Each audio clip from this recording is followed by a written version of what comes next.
We're gonna talk about what overwriting is, how to fix it in your own writing, and then at the end of this video, I'm gonna actually give you examples because I think examples help people so much more than just being told about it. So we're gonna do another write it badly, make it better example using the suggestions from Instagram.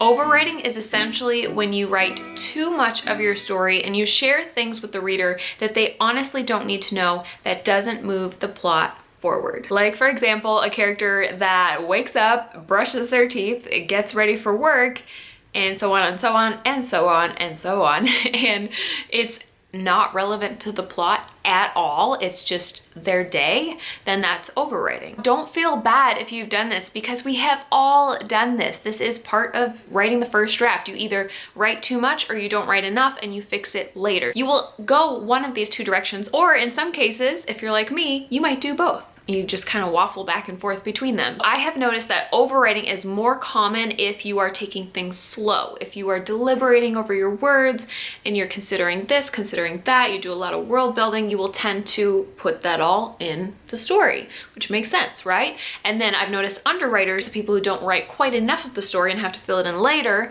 tend to be the people who do fast drafting. And we will talk about all of that in the next video because I'm going to do a whole video about underwriters and I will link it below once it's live. But today, let's talk about how do you recognize if you've overwritten something and then what do you do about it? Because sometimes it can be as small as just like a little paragraph that's just not necessary. Other times it can be as big as like a whole scene or a whole chapter or a few chapters. I'm excited to help you guys with this because when I started out, I was a massive overwriter, and I have since then actually become more of an underwriter.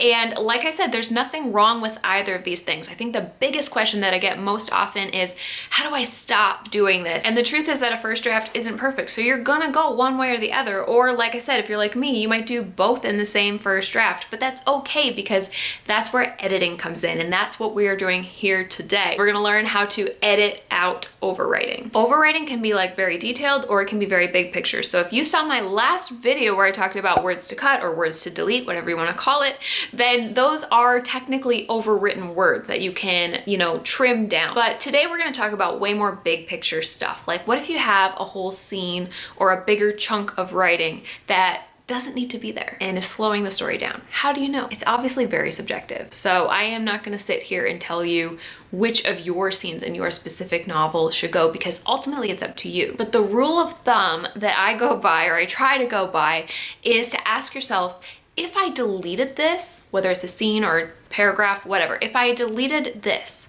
would it fundamentally change the story? I'm gonna repeat that because it's kind of like the main point of this video. If I delete that, will it fundamentally change the story? Will it even change the story at all? If not, this is probably the hardest part, guys. I'm sorry. Delete. Delete. I know, right? It's like, wait, did she just say that? Did she just tell me to delete words from my novel? Well, yeah, I did actually. And I tell myself too, because I'm not gonna look back at my shelf behind me at some of the books back there, because I can think of a few authors in particular who overwrote the crap out of their stories, and there was so much filler, and I was just like, I'm gonna put this book down. If you don't get to the point, I'm getting frustrated. I am going to put it down. I have put it down. I hate putting books down. Do you guys DNF books? This is like a side tangent. I do not finish DNF. I hate doing that. I try really hard not to. I have pushed through. But do you really want a reader to feel that way about your book? I mean, I don't. As I grow with each new book, I catch myself more and more, and I'm like, this did not need to be here. This whole sentence doesn't need to be here. I'm gonna delete it because honestly, writing has more punch if you can say the same thing with less words. It's gonna keep the reader from feeling like they're slogging through all this random stuff to get to the good stuff, just give them the good stuff. All right, I really hope that I've convinced you guys because that's all I really had to say. But now let's dig into how to actually recognize it. Because if you're anything like me,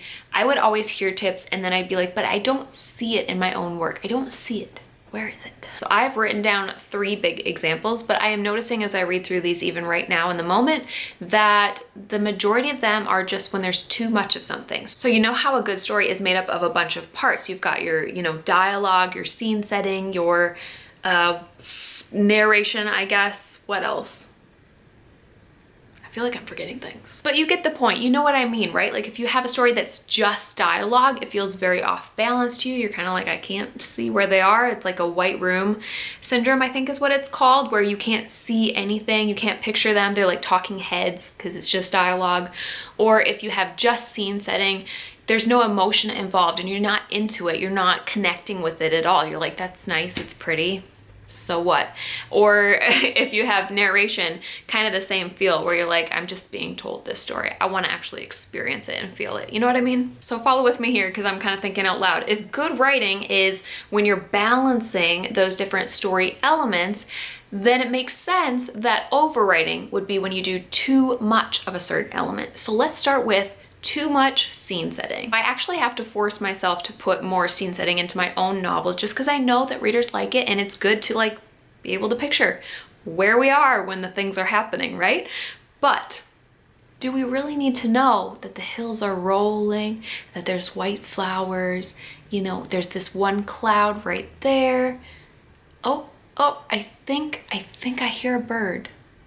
No, we don't. We don't need to know that. Again, ask yourself the rule of thumb. If I delete this, will it fundamentally change the story? Are they gonna pass this hill and never come back? There's a bus going by. Now I lost my train of thought. Oh yeah, okay, so you've got your rolling hills, you've admired them, all the scenery for a full paragraph, maybe 5, and now, is your character gonna just move on and never see that again? Is it totally irrelevant to the plot? Is this scenery going to matter later on? Is there going to be like a great battle there? I don't know, like you get the idea. If it's not relevant and in deleting it doesn't change the plot of the story at all, delete that baby. Okay, there's something called kill your darlings, and a lot of people hear that and they think that means you have to kill off characters. That's not what it means really. I mean, it could mean that. It could mean that.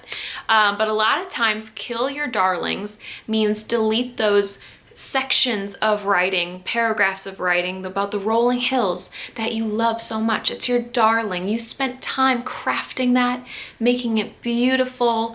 I mean, that one word that you picked, it took you 20 minutes. And you don't want to delete that, right? Delete it. You do not need it. That's another good example. Let's say that you're trying to describe a dark room, and so let's say it's relevant to the plot because the characters are afraid and we need to see why they're afraid. We need to see, you know, some elements of darkness in this room. I don't know. And so that's good. That's acceptable because it's helping the plot.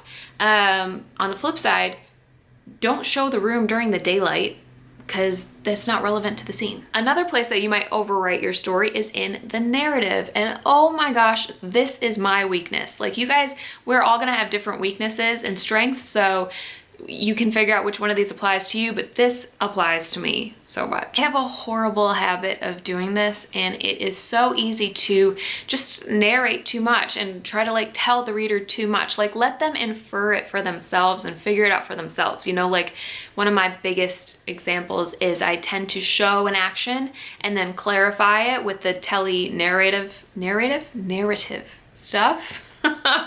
And so like, for example, if a character crosses their arms and then I will add like in anger, and it's like, let the reader figure it out for themselves, you know? So again, remember the rule of thumb, which is that if you can delete it and it doesn't fundamentally affect the story, then delete it. And you can easily try this. You can delete it and then kind of review it and be like, oh, well, it's a little unclear there. I think I'll keep that one. My third example of where you can look for overwriting is in the dialogue. And again, just using that rule of thumb is really gonna be all you need. This one is by far the easiest in my mind because dialogue is usually pretty clear. Like if they're telling another character a secret, you gotta keep that because that was kind of part of the plot. But if they're saying, hello, hi, how are you? I am well. Good. Me too. How's the weather? I mean, I could go on and on and on, but you guys get it. Like none of that is relevant to the plot. And so if you are able to sum it up in like one sentence, like the characters exchanged pleasantries, done. I am still a work in progress on this. I feel like that's really important to mention because when I share tips like this on writing and editing, I always feel like it's so much easier to explain something than to actually do it. Just being real with you guys. Like the more that I learn about writing and editing, with each book I learn so much more. I look back at my previous work and I just want to like tear it up and redo it all because you will continue to grow and learn, which is a good thing. And you will continue to see your previous weaknesses or current weaknesses. And so we all have them. I feel like I've said this in videos before, but I just really want to hammer home that if you are finding that you are a big overwriter, I don't want you to feel bad, because we all do this, you guys. Like, every writer has overwritten something in their life, if not many, many, many things. I have found that I get better and better with each book that I write at noticing it, at catching myself, and if not in the first draft, then later on in the editing process, which is really what counts. Honestly, you guys, is the editing process. So don't stress about these kind of things in the first draft. Just know, like I keep saying in this video, you're going to do one or the other. You're going to overwrite sometimes and underwrite other times. It's part of drafting. It's normal. You are totally normal. And so just know that it's part of the editing process to start catching this. If it helps, my favorite way to delete things when I know that they need to be deleted but I don't want to, is to put them either in another document so I still have them somewhere, or to resave my document as a new document so that I still have that old one. It's out there, it's protected. If I want to go back to it and I want to grab that sentence again someday, I can, but I'm pushing myself to make the story better by deleting it. And honestly, you guys, in the like hundreds and hundreds of times that I have saved that chapter or sentence or whatever it might be that I didn't want to delete, but I did delete it and I, you know, rewrote it somewhere else, I have almost never gone back. I can remember like one time in hundreds that I went back to find something. It's usually worth it. It usually helps move your story forward. Your readers are going to thank you. Just look at the thickest book on your shelf and imagine if the author had done that for you. I'm kidding mostly. I don't wanna like point out any culprits or anything, but this is 900 pages of overwriting right here, if you want an example. And sorry if that offended anybody, but that's how I feel. All right, now comes the portion of the video where we get to write it badly and make it better as an example. And so I'm nervous. But what I did is I put up these 3 polls over on Instagram, where the first one I said, give me a character name, 1 to 3 important details. That's this yellow one on the left. In the middle, I asked, give me a character want and then a character need. That's based off the Save the Cat and all that jazz. And then in the third box, I said, give me a fun setting to put the character in. And I think that is probably my favorite part of this. So let's just really quick review you guys' answers. There were so many good ones. So I had trouble picking, you guys. There were so many that I liked in this one. But I kind of felt like this Deborah, workaholic, vegan, hates cats. I don't know, that one was calling to me. It's just very like, this is what she is. She doesn't like cats, she works too much, and she loves her veggies. So I'm going with that one. The second one to figure out is, what is Deborah's wants and needs? And so I was kind of browsing these. There's some really good ones. Oh my gosh. Oh wow. These are amazing. I'm gonna go with this one that wants to make donuts, needs to rebuild the fence of the garden so the rabbits don't get in. Because did I just say wabbits? The rabbits don't get in, because I feel like that fits. That she loves her veggies, so she needs to rebuild that fence, but she just really wants a donut, man. I get it. And last but not least is the settings, which are pretty much always my favorite. And again, I want to include some of these. I just don't want YouTube to get mad at me. So we're gonna go with circus, gold rush, blizzard, IKEA. Oh my gosh, I love that. Bounce house. I'm gonna keep it simple because we're gonna have to overwrite a lot, so I don't want so much information that I don't know where to start, because I'm trying to do this fast. So we're gonna go with a library, because I feel like there's only so much you can overwrite before you run out of stuff, hopefully. All right, this is what we've got. We've got Deborah, who's a workaholic, vegan, and hates cats. She wants to make donuts, but she also needs to rebuild the fence of the garden so that the rabbits don't get in. And right now, she's at the library. She's probably researching, you know, either making donuts or how to rebuild a fence. Which one is she researching? We'll find out. All right, I'm nervous. All right, overwriting. I just gotta like gather all my overwriting thoughts here. I might just really quick write in my notes. Okay, so Deborah stood amidst the library shelves. in the donut aisle. I'm just kidding, there's no such thing as a donut aisle. In the in the aisle, whatever. You know what? I'm just going with it. In the aisle about, filled with books on baking. Okay? She held a donut book. Its cover had a pink donut, frosted pink donut, with sprinkles on a plate, the shade of marble. Shade of marble. All right, I know we're writing it badly, but I can write it a little less bad than that. On a white plate, on a simple white plate with a doily underneath. Doily? How do you spell doily? Is it like that? Now I'm questioning my life. All right, that's well and good overwritten right there.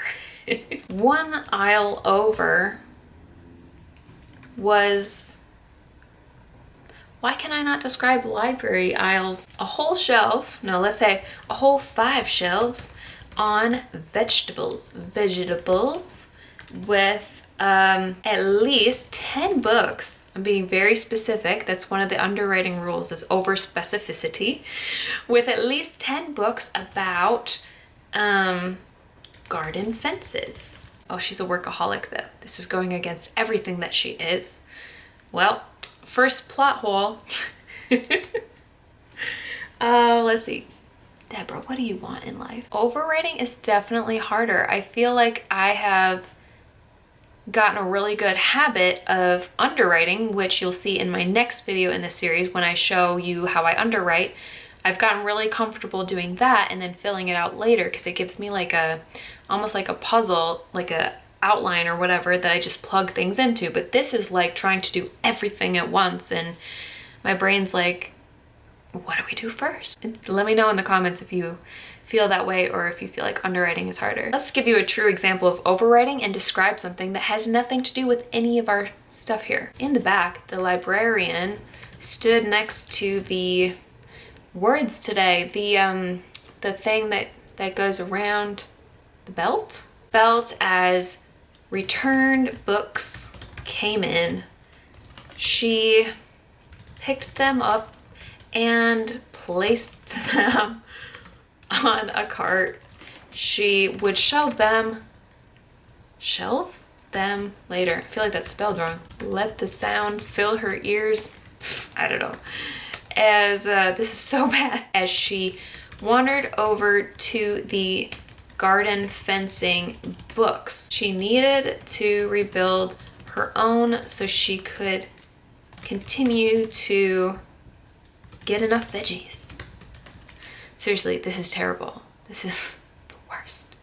Is this overwritten enough? Do I have to keep going? If we were doing like serious overwriting, it would probably be twice this much. There's no way that cats would be in the garden section. She picked up one book on fencing, then decided to take 4 more. To take 4 more home, just in case. On her way back to the donut section, she spied cat books and steered clear. Okay, is that enough? I feel like that's enough, right?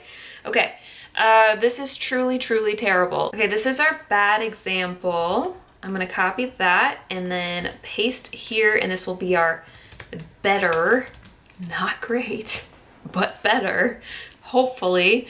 I always feel like I have to preface this because in case it really sucks and it somehow gets worse, but we'll find out. So we know that the main point of this story is that she needs to fix her garden fence, right? And she's in the library, she's not home, she's getting the books for the fence. So I'm going to go ahead and delete everything that's not moving the plot forward. Let's start with this.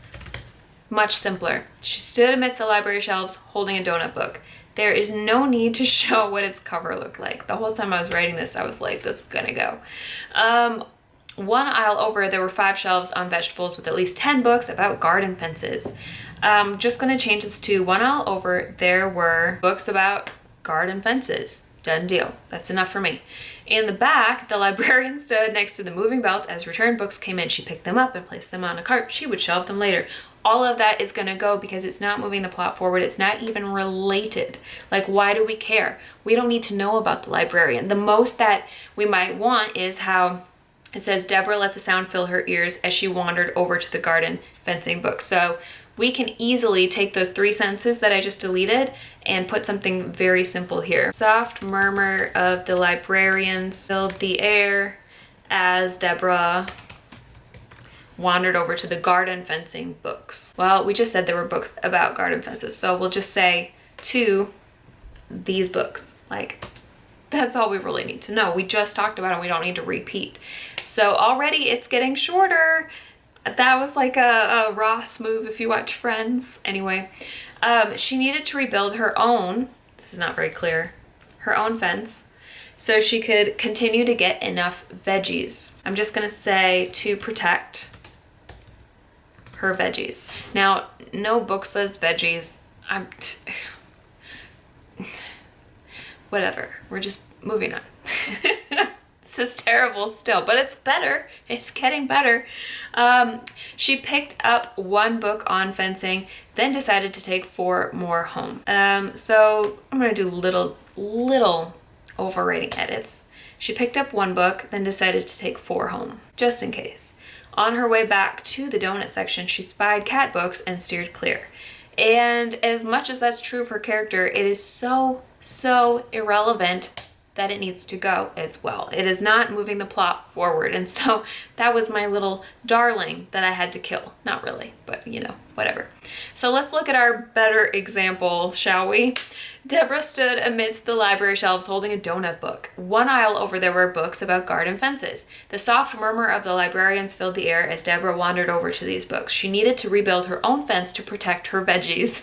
She picked up 1 book, then decided to take 4 home, just in case. So within that, when she's taking 4 home, we're seeing that she's a workaholic. We see that her goal is to protect veggies. We see that she started out with a donut book. So we're getting everything that we wanted to get in, but it's this much instead of this much. This overwriting bad example shows you how there's so much filler in here, and this gets across all the important points a lot quicker and keeps the story moving. And this will allow us to get into whatever the next crucial plot point might be without dragging the reader through the mud and making them notice all the random details. Again, it's not great, but at least it's better, okay? It's better. Give me something. And this overwriting example was fun, but I had even more fun writing the underwriting example. So definitely subscribe below and ring the bell if you want to make sure you don't miss the underwriting video that's coming next, where I'm going to write a very bad example of underwriting and then fill it out. Anyway, I hope you guys like this. Let me know in the comments what you think. I did this in, what time does it say? Less than 20 minutes. So just keep that in mind. Don't judge me too harshly. And if you want to have fun rewriting this example in the comments below, I would love that. Feel free. Let me know what you thought of this video, and I hope you enjoyed it. I will talk to you guys again very soon. Bye.